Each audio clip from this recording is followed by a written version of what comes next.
How to pause location on Life360 without anyone knowing.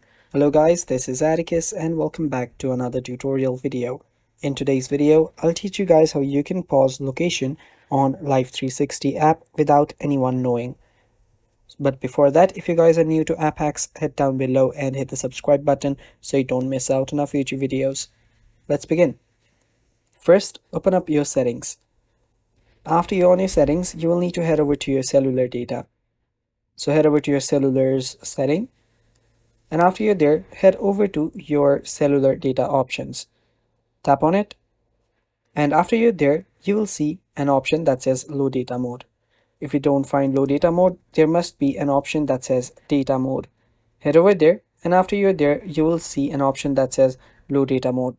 All you have to do is toggle this button on, and after you toggle this button on, this will basically pause your location on Life360, but it will not notify anyone else.